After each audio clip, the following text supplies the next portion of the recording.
Hvad bidrager danske kommuner med til den danske medieverden?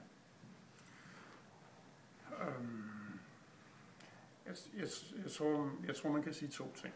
For det første så er vi jo et specielt magasin, som kan gå ned i en detaljeringsgrad, som andre medier ikke vil være i stand til i forhold til en målgruppe. Og i forhold til resten af medieverdenen, jamen så er vi vel en sådan en